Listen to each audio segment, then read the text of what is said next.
In this video, we will discuss linear and angular momentum and take a closer look at a shot that produces a 180-degree turn in the legs, hips, and shoulders. We all possess the ability to hit with angular momentum, but we all do not have the same potential.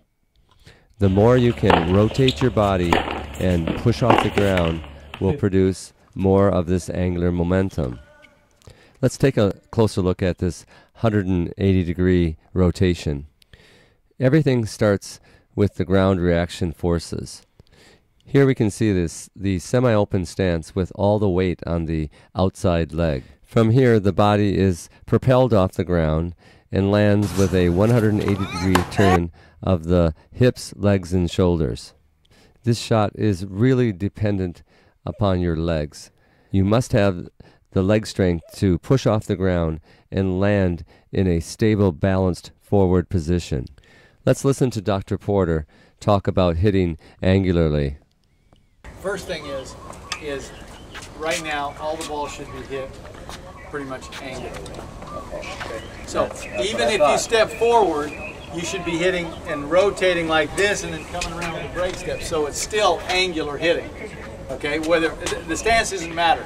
It's still going to be hit using angular momentum if we do it well. The old way wasn't. The old way was like this. All right, with no turn of the hip at all. Okay, so what we want to do, so would you like me to feed you some balls and then we can watch you? Go ahead, Lee. No. Look at the rotation of the hip and the shoulder when she hits. She's letting her whole body get into it. So if we look at the BYU player on the left in comparison to myself, you can see the extra amount of rotation that this player is getting on all of her forehand ground strokes. Next, we will take a look at linear momentum.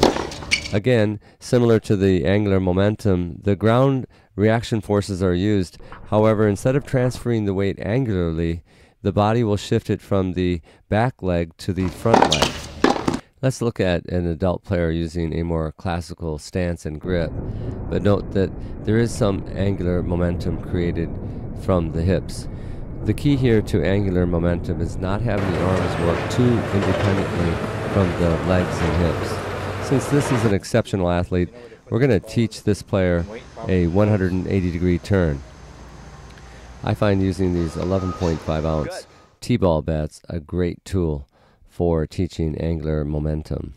All the weight is at the tip of the bat, which forces your student to bring around the hips and shoulders to produce this 180-degree turn.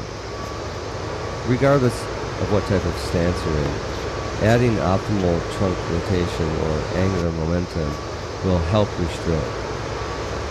In conclusion, the rotation of the trunk not only contributes to the racket head speed, it also is used in pre-stretching the shoulder muscles to allow for more maximum power.